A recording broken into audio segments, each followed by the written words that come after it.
Hi and welcome everyone for our next presentation, which will come from the company BTS.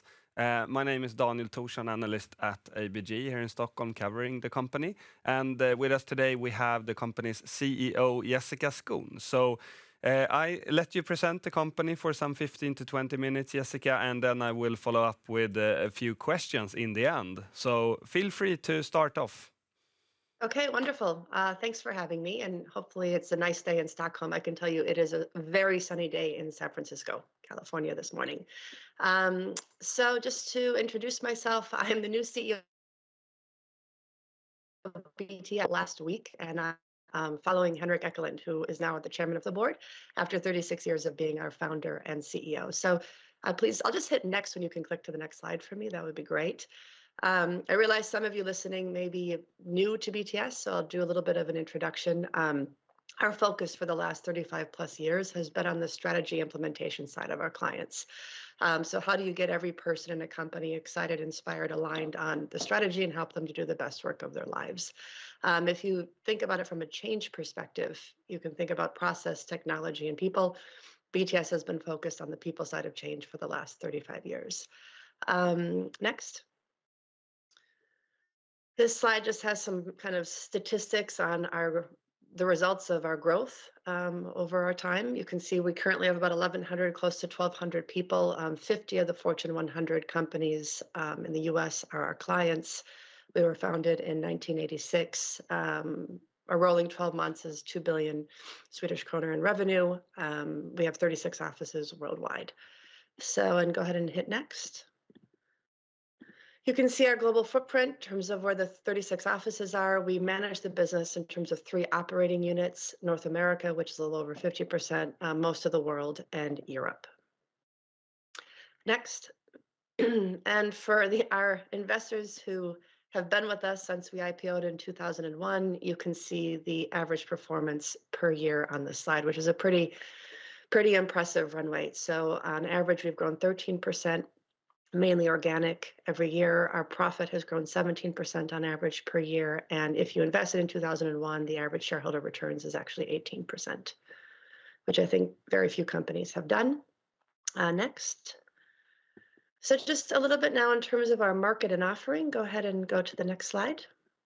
In terms of our position, a client sets a strategy or works on a strategy. They typically use one of the big 4 as their strategy consulting partners. And then again, BTS is involved from step 2 from that moment forward in terms of getting everybody in the company to execute on that strategy in terms of making it personal for them and helping them lead teams differently, do work differently, and strengthening the culture at the same time. It's really fun at BTS. We're able to take share not only against the big 4, but we also compete in the HR talent space and with the traditional tech ed companies as well. Next. You can see on the left-hand side here what we call our different practice areas. We've added an 8th one as well, which is diversity, equity, and inclusion, as we're helping our clients not only have a more diverse workplace, but a culture that's more inclusive and equitable so that everybody in their company is free to be themselves and do their best work. But this is really about increasing share of wallet, right? Both in terms of the number of different budgets and buyers we're able to focus on in our clients' companies. So for example, we have really competitive offerings aimed at chief talent and chief learning officers. We have competitive services and offerings for chief revenue officers on the go-to-market side. And then I would call it more like the transformation strategy office and the BU presidents as well. And what we typically do is pull services across these areas in terms of kind of multi-year deals, increasing the average deal size of our client partnerships. Next.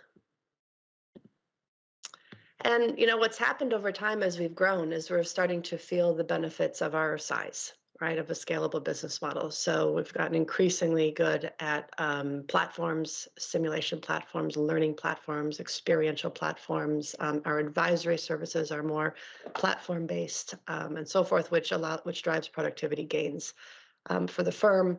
We also, in addition to the 1,200 full-time BTSers around the world, have close to 500 external contractors as well, which gives us a bit more of a flexible talent market depending on the mix of client services and, frankly, the strength of the economy. we have a wide content and tool library now, which our clients are starting to use for at-scale initiatives. And on average, our customer life spans 7 years, if not more. So we have very high loyalty of our existing client base. Next, we can go ahead and click again to the next one. So just in terms of quick financials, and maybe you've already seen this if you've been following us, but Q1 was another record quarter. In fact, it was 19 record quarters in a row, not including 2020, in which it was very difficult to run our business per normal. And you can see that out of the record growth, 21% of that was organic growth, currency adjusted, and then 3% came from the Netmind acquisition in most of the world. Our EBITDA is growing 36%, mainly due to positive effect of currencies. One other note on there, if you look at the second bullet, the majority of our client services and work continue to be virtual, although we're seeing an increase in in-person work. I would say in Q1, it was about 10% of the total revenue, and it continues to climb. So next. I think maybe the point of this slide, other than what I've said before, is just to illustrate the exceptionally strong growth of Q1 in 2022, which you see here in pink. Next.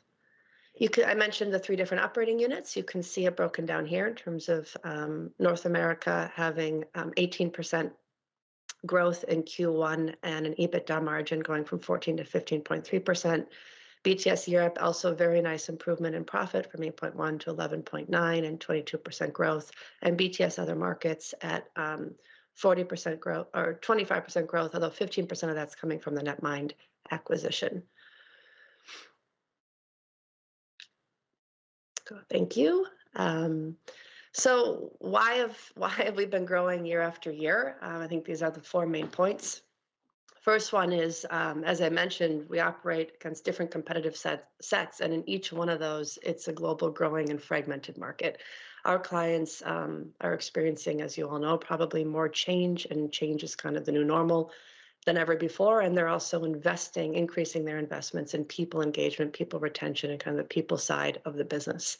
So both of those bode really well for BTS. On the stronger competitive position, our approach is fresh.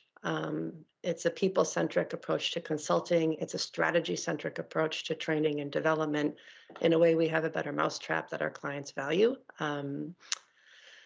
We continue to invest in acquisitions, and I can show you a little bit more on that in the next slide. And then investing in organic growth. Every year, we're continuing to increase. In fact, we've significantly increased our investment on our digital teams in marketing and sales. And on talent, in general, we have better retention than traditional professional services and consulting, where people like to work here. Next slide, if you just double click on the acquisition slide. Maybe next. Oh yeah, there you go. Perfect. Thank you. In general, we expect and we target 1 to 2 acquisitions a year, but it really depends on, finding one that has the right fit, both in terms of culture and talent. And in general, these acquisitions increase our service offering in terms of the capabilities we can bring to our clients. And we focus on small to mid-size businesses as our acquisition target. So next, I'm really proud of how we led and handled the pandemic. We are absolutely in a stronger position because of it.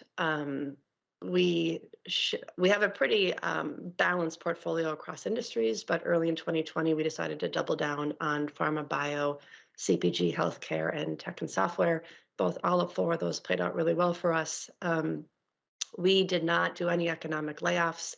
So by retaining our talent, having a long-term view, and actually investing in them helps us come out in a really much stronger position.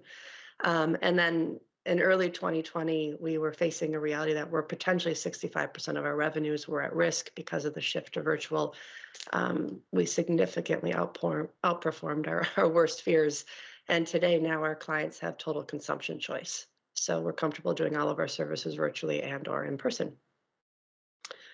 And in terms of our kind of future goals and financial targets, if you could hit the next slide, please.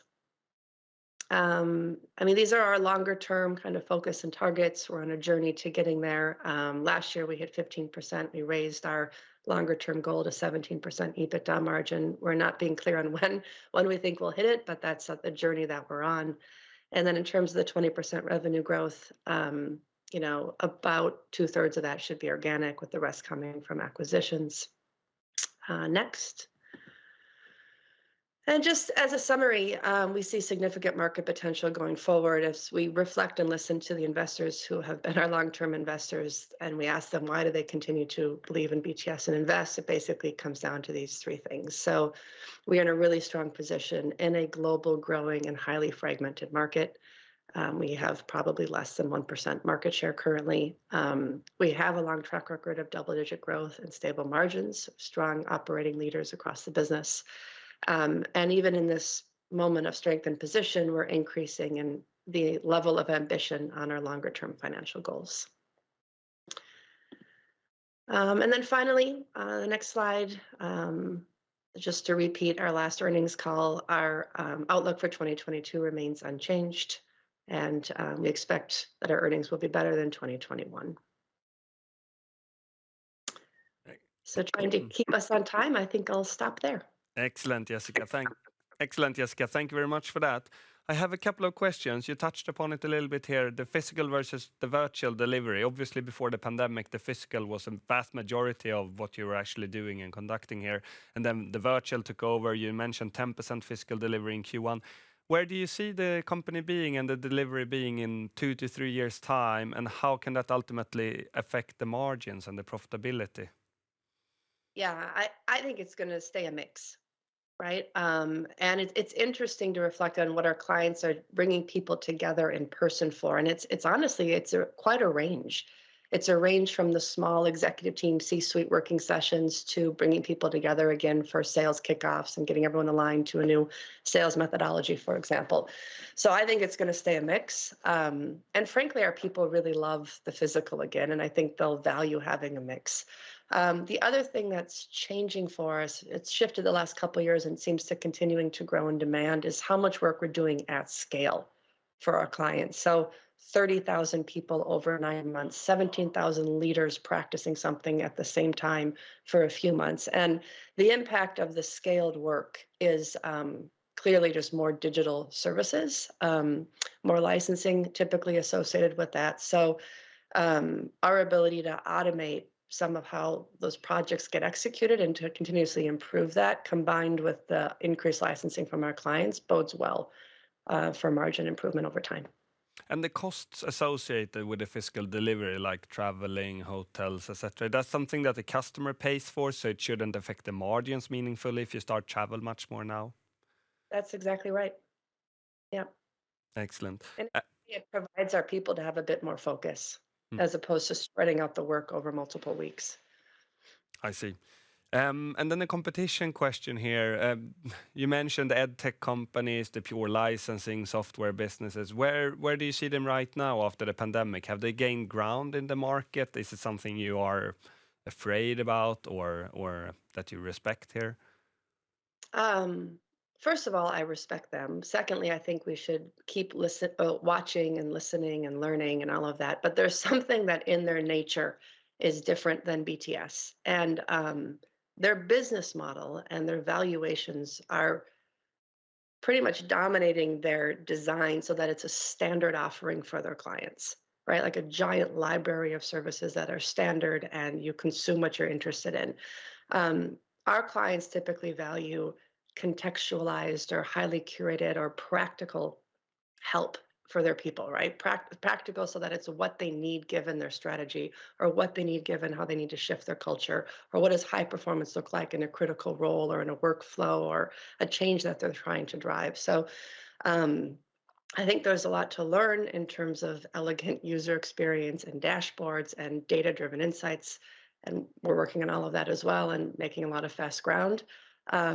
But we're also taking share from them when clients value the more practical, contextual, kind of what you need just in the moment of need, curated for them. So, and that's, I think, the inherent difference between the technology first offerings and a more consulting based offering. Yeah. And BTS in the future, will that have a larger share of revenues coming from pure licenses and software part of the delivery than today? How should we think about that? Yeah, I believe so. Makes sense. Yeah. And then also on the macro environment here, companies are changing obviously very fast in the current environment. They are losing people to larger extent than in the pandemic. Is that something that drive demand for your services, or do you also have a negative component from lower GDP growth, etc.? How should we think about the current environment? Um, Yeah, I mean, I think your both of your points are valid. On the one hand, we have seen an increased spend and appetite for services that will help our clients retain their talent, right? Whether that means making them feel more a part of the company or a part of the strategy or feeling like they're doing their better work or having a social component. So yes, we're seeing increased demand there, increasing spend for our services because of that. Um, we haven't seen evidence yet of the hype in the market right now around potential recession impacting our deal flow. So I think it's still the first, which is our reality currently. I see. And also, you said that two-thirds of the growth target should come from organic initiatives, which is obviously a lot based on growing number of employees because you are a management consulting firm. So how are you positioned in the recruitment market? Is it difficult now to keep people and to recruit new people? How is that looking right now? Um, so it is a tighter talent market, and we're positioned really well. We continue to get feedback, specifically in North America, which is the market that I've grown up in and know more well. And I'm quickly spending more time in Europe and most of the world. But the feedback I get from the candidates who go through our process here is it's second to none. They sense how different we are from traditional consulting. So I think our recruitment process and the brand is strong and getting stronger and stronger. It's becoming easier for us to take consultants from the traditional firms, which would be really helpful in terms of a big talent pool to go after as we scale. Um, Having said that, yeah, it's a tougher talent market than it was 3 years ago for sure. But the percentage of acceptance rates is still in the high 90s, and our retention it's gotten a little bit worse, but it's still better than the competition. Excellent. That makes sense. Geographically, you're very much tilted to North America, and that has been performing very well in Q1 and also in the years before that. How about the rest of the world? What are the trends you're seeing in Europe, and also what you classify other markets? How are those developing at the moment? Well, Across the board? yeah, yeah. Excellent. And also, do you have any competitive advantage to have a global presence when you are delivering to a large company? Because your target customer group is the 2,000 largest companies in the world. How does it differentiate you from competition here? 100%, right? It differentiates most because of the fragmented nature of our market. Most of our competitors are smaller than us, other than the big four and maybe one big HR-based search talent company. And so it is an absolute differentiator to have the global locations that we have. And something that our clients experience pretty quickly with us is how consistent the culture is and the global teamwork amongst the BTSers. It's really amazing. Mm. BTSers really care about each other. We like each other, and there's tremendous trust in terms of if a deal is sold in Singapore and they need help executing it in North America, people jump in and get the work done. So it is a huge advantage for us to have the global positions plus the global teamwork and the culture that we have. Okay, interesting. My final question before we're running out of time here relates to M&A. You showed a picture where you're trying to do 1 to 2 acquisitions a year. How should we think about that in the future? Will you continue to do what you have been doing in the past? And also, secondly, how are you going to finance the acquisitions? You have historically paid very little with shares, which means that the incentives from the sellers may not be that tied to the company. So how do you retain the employees that you actually acquire, because it's still people's business? Yeah, actually, I think we have a pretty incredible track record of retaining the talent that have come in through the acquisitions, both the founders and the senior leaders underneath the founders. And the reason why they stay is because a core element of our culture is highly entrepreneurial and freedom based, Mm. right? So they join the company, and we still respect their leadership and their fingertip feel for what's best for their talent and their people. While we make them feel part of the bigger company and integrate them. So I think that's a secret sauce of our integration efforts. Yes, our intention is to continue to make acquisitions. To your point around incentives, we have a competitive kind of bonus structure that gets applied over time to the acquired leaders as well. So I think that's been helpful. And yes, we'll continue to look for acquisitions. We don't force ourselves to make, let's say, 2 a year. We just stay very open-minded based on what's available in the market and who we're meeting and what hits our radar. And I will say that I'm in talks now with potential companies, and they get a sense of our culture quickly, and then we become first choice for them. It's more a matter of if it makes sense from our perspective. Excellent. That was my final question. So thank you very much for the time and the presentation, Jessica, and thank you for all the people that listen in to us. All right, my pleasure. Thank you. Thank Good you. day. Bye.